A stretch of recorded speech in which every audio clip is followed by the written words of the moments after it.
for the 56 nationalities in China.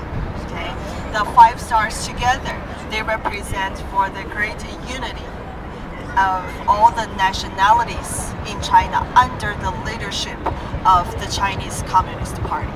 Okay, take a look at the big red gate in the front. That is the third gate to the Forbidden City. And we call that gate the Tiananmen Gate. Actually, Tiananmen in Chinese, it means gate of heavenly peace, which refers to that gate. Okay, the entire square was named after that gate. By the way, the square is something new. We built the square in the 1950s under the order from Chairman Mao. Before the square was built, if you came here, you will see a lot of one-story high buildings. Those buildings were the offices for the court officials to use back in the Ming Dynasty and the Qing Dynasty before they went into the Forbidden City to see the emperor. And when it came to 1950s, Chairman Mao said that in China, as a socialist country, we also should build a square. And this square we will use for big celebrations or big events, like the people in Russia do. They have a red square. We should have something similar, but bigger. Okay, so he ordered to build this square right here, and the square was named after that gate. Okay, you can see Chairman Mao's picture on it. This picture is a new one. This picture was finished in the year 2009. Right before the National Day in that year. Okay?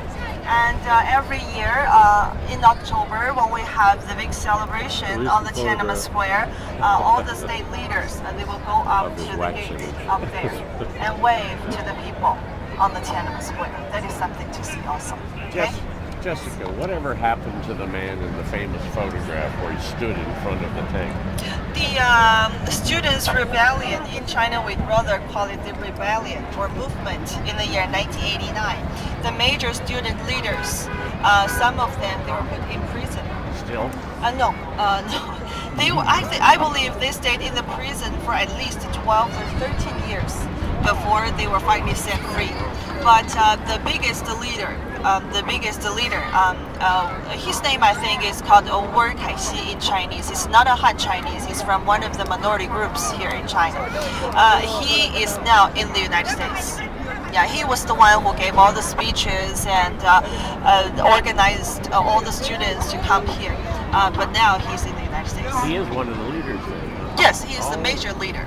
Yeah, so he escaped successfully from mainland China. So he never went to prison? No, never. And he never came back again. Is he considered a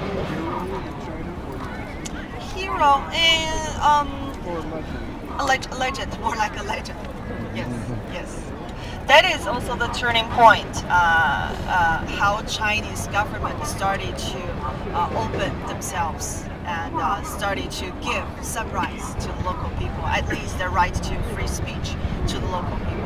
And that was the time when Chinese people started to receive all the informations from outside China, because before that we just knew what we were told by the government.